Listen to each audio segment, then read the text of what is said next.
Hi everybody, good morning to all. As you know कि हम साथ में लूसेंट के जनरल नॉलेज से इंडियन पॉलिटी के रिगार्डिंग उन सभी इंपॉर्टेंट क्वेश्चन को सॉल्व कर रहे हैं जो इस टेक्स्ट बुक में दे रखा है। एंड फर्दर ये हमारे एग्जामिनेशन पॉइंट ऑफ व्यू से काफ़ी इंपॉर्टेंट होगा। तो आज के सेशन में हम जिस चैप्टर को सॉल्व करने जा रहे हैं वो हमारा saline features of Indian constitution है। तो चलो स्टार्ट करते हैं सॉल्व करना। Saline features of the Indian constitution के रिगार्डिंग उन सभी इम्पॉर्टेंट एंड प्रोबेबल क्वेश्चंस को जिनकी एग्जाम्स में आने की प्रोबेबिलिटी ज़्यादा हो सकती है। एंड आज के सेशन में हम इन सभी क्वेश्चंस को सॉल्व कर रहे होंगे। सो एक छोटा सा डिस्क्लेमर हर बार की तरह जैसा होता है, ये जो सभी क्वेश्चन सॉल्व करे गए हैं ये सभी ऑथेंटिक इन्फॉर्मेशन के साथ है। डैट मीन्स कि आप इन पे रिलाई कर सकते हो। बट अगर किसी को किसी क्वेश्चन में डाउट होता है तो वो क्रॉस चेक कर सकता है थ्रू गूगल, और अगर आपके पास इंडियन पॉलिटी की बुक हो तो उससे।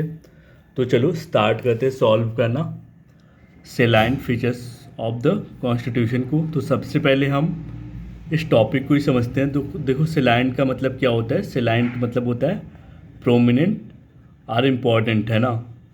तो हमारे इंडियन कॉन्स्टिट्यूशन के जितने भी प्रोमिनेंट फीचर्स है, प्रोमिनेंट फीचर्स मतलब कि हमारा जो कॉन्स्टिट्यूशन है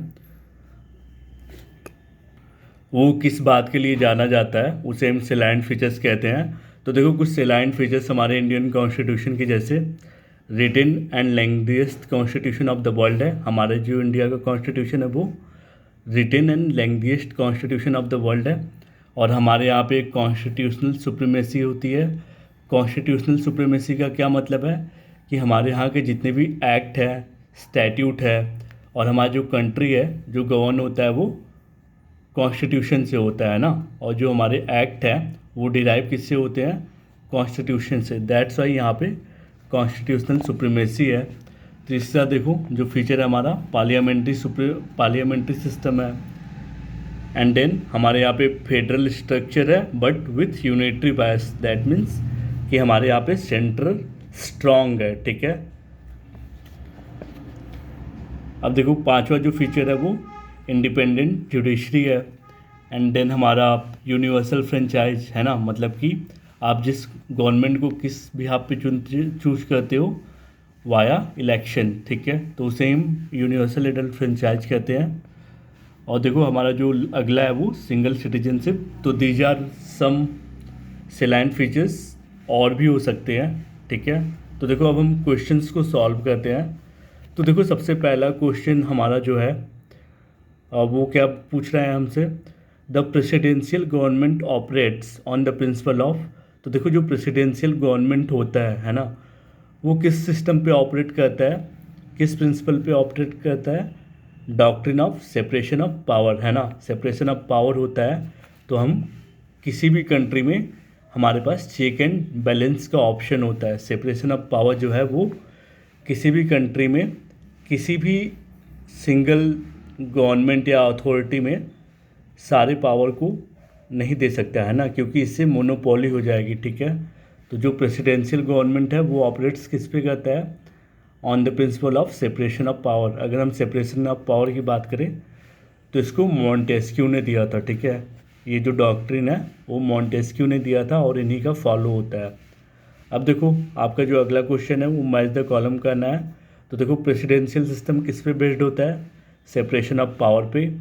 पार्लियामेंट्री सिस्टम जो है किस पे बेस्ड होता है, close relationship between executive and legislature पे। फेडरल सिस्टम जो है वो डिवीजन ऑफ पावर पे बेस्ड होता है। यूनिटरी सिस्टम दैट मीन्स की कंसंट्रेशन ऑफ पावर, ठीक है। अब देखो आपका जो अगला क्वेश्चन है वो उसमें आपसे पूछा जा रहा है कि इनमें से किनका कॉन्स्टिट्यूशन अनरिटेन है। तो देखो इंडिया, पाकिस्तान, यूएसए, इन सभी के पास रिटेन कॉन्स्टिट्यूशन है, ठीक है। आप सभी को पता ही होगा इंडियन कॉन्स्टिट्यूशन जो है वो 22 पार्ट्स एंड 395 आर्टिकल्स में लिखे गए हैं, ठीक है। और शेड्यूल्स कितने हैं, 12, ठीक है।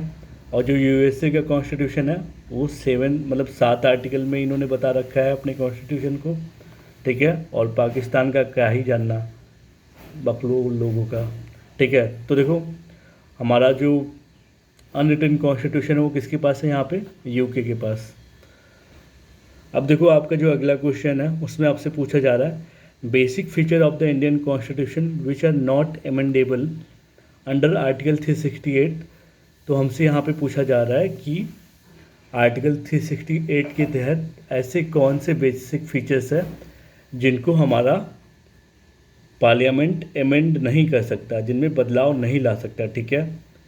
तो एज यू नो कि हमारा जो आर्टिकल 368 है वे पार्ट 20 में दे रखा है ऑफ इंडियन कॉन्स्टिट्यूशन के। आर्टिकल 368 पार्लियामेंट को ये पावर देता है कि वो कॉन्स्टिट्यूशन के किसी भी पार्ट को चेंज कर सकता है, बट अगर कुछ ऐसे पार्ट जहाँ पे बेसिक स्ट्रक्चर डॉक्ट्रिन आ जाए वैसे फीचर्स को ये चेंज नहीं कर पाता, ठीक है, मतलब अमेंड नहीं कर पाता। तो देखो इसमें सॉवरेनिटी फीचर्स है, टेरिटोरियल इंटीग्रिटी भी फीचर है, मतलब बेसिक स्ट्रक्चर है, फेडरल सिस्टम भी है, जुडिशियल रिव्यू भी है। तो इसमें देखो हमें सबसे बेस्ट ऑप्शन मानना है ना, ठीक है। तो यहाँ पे देखो सबसे बेस्ट ऑप्शन जो इसमें है हमारा sovereignty, territorial integrity, federal system, judicial review and parliamentary system of government. तो ये सभी हमारा basic feature of Indian constitution है। अब अगला क्वेश्चन आपका जो है वो कि आपसे क्या पूछ रहा है कि जो यूनिटरी सिस्टम ऑफ गवर्नमेंट होता है वो क्या कौन सा एडवांटेज पोजेस करता है, ठीक है। तो देखो यूनिटरी सिस्टम ऑफ गवर्नमेंट जो होता है वो शो करता है कि कोई भी नेशन बहुत स्ट्रांग है, ठीक है। एक नेशन स्ट्रांग है, इसका प्रूफ कैसे मिलता है, जब वहाँ पे यूनिटरी सिस्टम ऑफ गवर्नमेंट हो, ठीक है। स्ट्रांग स्टेट, यहाँ पे स्टेट का मतलब होता है नेशन से, ठीक है। जैसे जैसे हमारे कंट्री में federal as well as unitary structure है, ठीक है। तो जहाँ जहाँ भी यूनिटरी सिस्टम है वहाँ का नेशन बहुत स्ट्रांग होता है, ठीक है, क्यों वहाँ पे बस सिंगल अथॉरिटी होती है जो बाइंड करती है अपने लॉज को सभी पे, ठीक है। अब देखो अगला जो क्वेश्चन है वो आपसे पूछा जा रहा है which of the following country enjoys a federal form of government. तो इनमें से कौन सी कंट्री के पास फेडरल फॉर्म ऑफ गवर्नमेंट है। तो हमारा करेक्ट ऑप्शन होगा यूएसए। यूएसए के पास फेडरल फॉर्म ऑफ गवर्नमेंट है। डैट मीन्स देखो सबसे पहले यूनाइटेड स्टेट ऑफ अमेरिका जो है वो कमिंग टुगेदर फेडरेशन है ना। तो इसमें अभी जो यूनाइटेड स्टेट्स है उसमें 50 स्टेट यूनाइट हुए हैं आके, ठीक है। तो आप सभी जानते हो यूएसए जो है कितने आर्टिकल पे वर्क करता है, 7 आर्टिकल पे, ठीक है। तो यूएसए में 50 स्टेट होने का मतलब जैसे कि अब मान लो यूएसए की जो प्रेसिडेंट है इस समय, प्रेसिडेंट जो है वो हर स्टेट के इंटरनल मामलों में दखल नहीं देंगे, ठीक है। यही मतलब होता है फेडरल फॉर्म ऑफ गवर्नमेंट होने का, ठीक है। किसी भी स्टेट के आप इंटरनल मामले में दखल नहीं दो तो वो फेडरल फॉर्म ऑफ गवर्नमेंट कहलाता है। जैसे अब इंडिया का देख लो, India federal as well as unitary है ना, फेडरल विथ सेंट्रल वॉइस है। तो यहाँ पे क्या होता है कि जब भी कोई ऐसी सिचुएशन आती है तो जो सेंट्रल गवर्नमेंट है वो स्टेट के इंटरनल रीजन्स या फिर एक्सटर्नल रीजन के लिए भी फैसले ले सकता है, ठीक है। अब देखो आपका जो अगला क्वेश्चन है वो उसमें आपसे पूछा जा रहा है कि जो इंग्लिश क्राउन है वो एग्जाम्पल किसका है। तो इंग्लिश क्राउन जो है वो एग्जाम्पल है नॉमिनल एग्जीक्यूटिव का। अगला देखो आपसे पूछा जा रहा है कि जो डिक्लेरेशन था कि डेमोक्रेसी जो है वो गवर्नमेंट ऑफ पीपल है, बाय द पीपल है एंड फॉर द पीपल है, ये किसने दिया था, अब्राहम लिंकन ने। अब यहाँ पे हमसे पूछा जा रहा है कि जो गांधी का रामराज का डेफिनेशन था उसका क्या मतलब है। रामराज का डेफिनेशन होने का मतलब ये नहीं कि गांधी जी रिलीजियस थे, ठीक है। रामराज होने का मतलब डेफिनेशन ये था कि जो गांधी की फिलॉसफी थी वो चाहते थे कि हमारे यहाँ पे सॉवरेनिटी ऑफ पीपल हो based on pure moral authority, ठीक है। ये होता था रामराज का मतलब एज पर महात्मा गांधी। अब देखो अगला जो आपका क्वेश्चन है उसमें आपसे पूछा जा रहा है कि most essential feature of parliamentary form of government वो क्या है। तो देखो most essential feature of parliamentary government ये है कि वो अकाउंटेबल होगा, मतलब जो एग्जीक्यूटिव है वो अकाउंटेबल होगा किसके, लेजिस्लेचर के। तो ये जो प्रोविज़न है वो आपको आर्टिकल 75 क्लॉज 3 में मिल जाएगा। तो आर्टिकल 75 क्लॉज 3 आप जब देखोगे तो इसमें आपको ये मिल जाएगा, ठीक है। अब देखो आपका जो अगला क्वेश्चन है वो एसर्शन एंड रीजन बेस्ड है। तो यहाँ पे हमसे बोला जा रहा है, जो स्टेटमेंट 1 है वो क्या कह रहा है कि जो कॉन्स्टिट्यूशन ऑफ इंडिया है वो लिबरल कॉन्स्टिट्यूशन है। तो हाँ है ना, यहाँ का कॉन्स्टिट्यूशन स्ट्रिक्ट तो नहीं ना है, आप जो चाहते हो वो कर पाते हो। क्यों? क्योंकि आपके पास क्या है, लिबर्टी, इक्वालिटी, फ्रेटर्निटी, है ना। डैट मीन्स कि जो आपको आर्टिकल 19 है इंडियन कॉन्स्टिट्यूशन का, आपको राइट टू फ्रीडम देता है ना, कि आप एसोसिएशन फॉर्म कर सकते हो, कोऑपरेटिव सोसाइटी के हिस्सा बन सकते हो, through out the nation territory कहीं भी फ्रीली मूव कर सकते हो, ठीक है। दैट्स वाई जो इंडिया का कॉन्स्टिट्यूशन है वो लिबरल है। आगे देखो जो अगला स्टेटमेंट है वो क्या बोल रहा है, India it provides fundamental rights to individuals.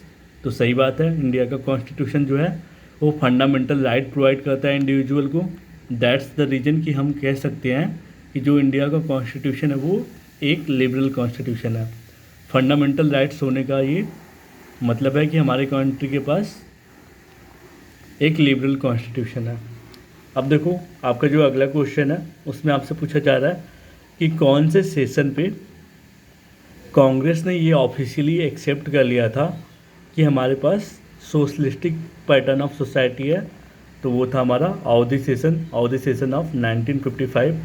तो ये सेशन देख लो यार, कभी कभी ये मॉडर्न हिस्ट्री में दे देता है कि कौन सा सेशन कब हुआ था, तो आप इनको देख लेना। बॉम्बे सेशन जो था वो 1953 का था, कैलकाता सेशन 1957, अवधि सेशन 1955 और नागपुर सेशन 1959 का था।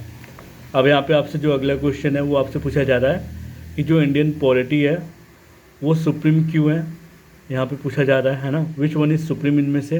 तो देखो यहाँ पे अगर कॉन्स्टिट्यूशन ऑप्शन में नहीं होता तो सुप्रीम कोर्ट होता है यहाँ पे करेक्ट ऑप्शन, बट यहाँ पे कॉन्स्टिट्यूशन है तो यहाँ पे कॉन्स्टिट्यूशनल सुप्रीमेसी होगी, क्योंकि इवन सुप्रीम कोर्ट भी जो पावर है वो कहाँ से डिराइव करता है, इंडियन कॉन्स्टिट्यूशन से।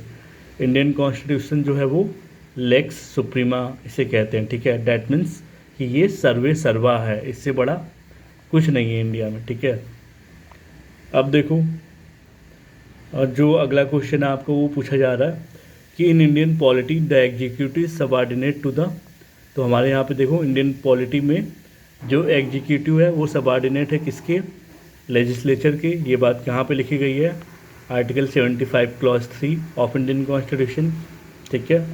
अब देखो आपका जो अगला क्वेश्चन है उसमें आपसे पूछा जा रहा है कि फेडरल सिस्टम इन इंडिया के रिगार्डिंग करेक्ट स्टेटमेंट क्या क्या है। तो देखो जो फेडरल सिस्टम होता है डैट मीन्स कि यहाँ का जो कॉन्स्टिट्यूशन है वो इंट्रोड्यूस करता है एक federal system as the basic structure of government.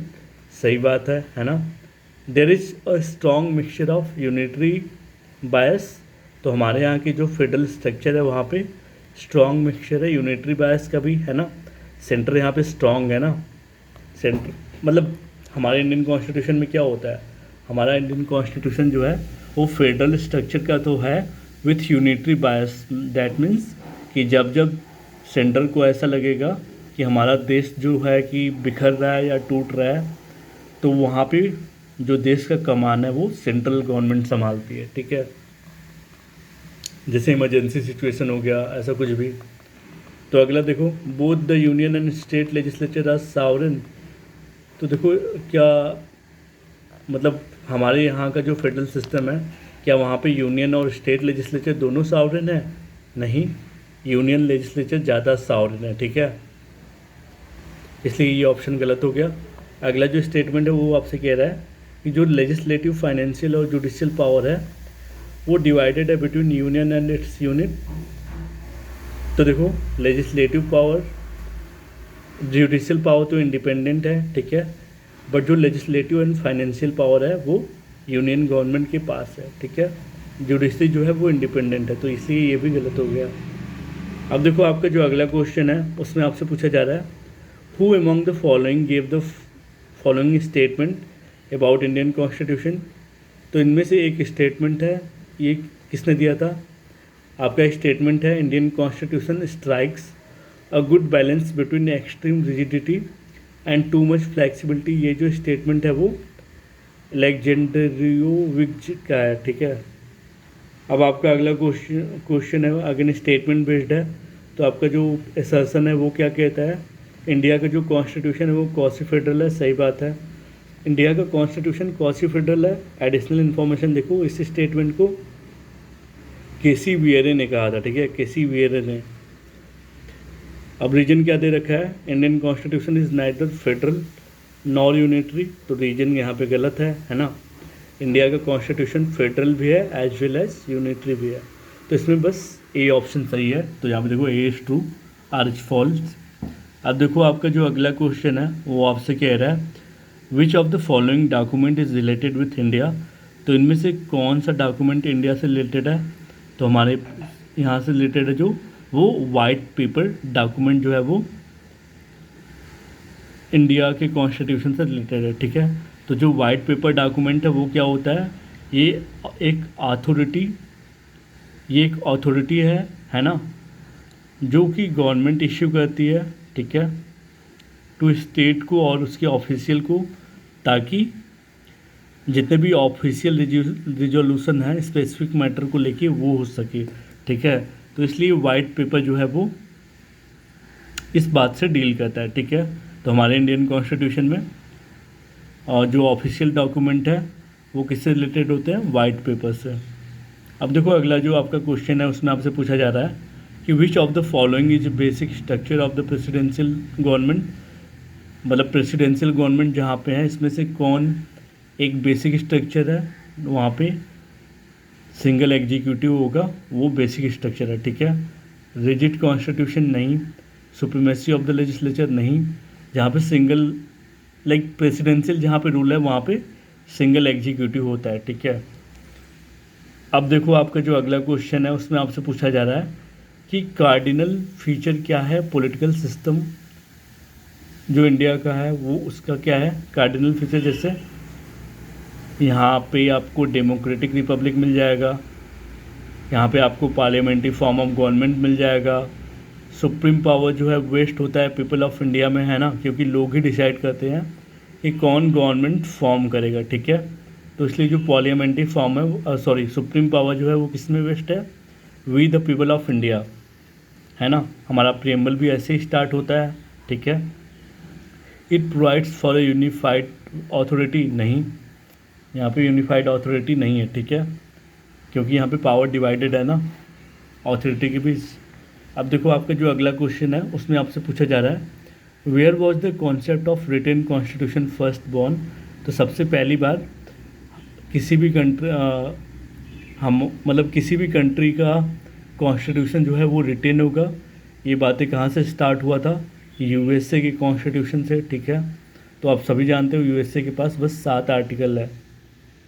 अब देखो यहाँ पे आपसे पूछा जा रहा है where was the first parliamentary form of government formed, तो सबसे पहली बार जो पार्लियामेंट्री फॉर्म ऑफ गवर्नमेंट है वो ब्रिटेन में फॉर्म हुआ था, ठीक है। तो इसलिए ब्रिटेन को जाना जाता है एज मदर ऑफ पार्लियामेंट, ठीक है, क्योंकि सबसे पहली बार जो पार्लियामेंट्री फॉर्म ऑफ गवर्नमेंट है वो कहाँ बॉर्न हुआ था, ब्रिटेन में। अब देखो who called Indian federalism as the cooperative federalism, तो इंडिया का जो फेडरलिज्म है वो कोऑपरेटिव फेडरलिज्म है, ये बात जी ऑस्टिन जी ने कही थी, ठीक है। अगला जो क्वेश्चन है वो कॉन्स्टिट्यूशन ऑफ इंडिया इज़, तो हमारा जो इंडिया का कॉन्स्टिट्यूशन है वो पार्शली रिजिड है और पार्शली फ्लेक्सिबल है। तो आज के सेशन में हमने सलाइन फीचर्स के रिगार्डिंग जितने भी क्वेश्चन थे उन्हें सॉल्व कर लिया। अगला जो टॉपिक होगा आपका वो sources of the Indian constitution है। तो just stay with me and let's learn together for the exam. Thank you.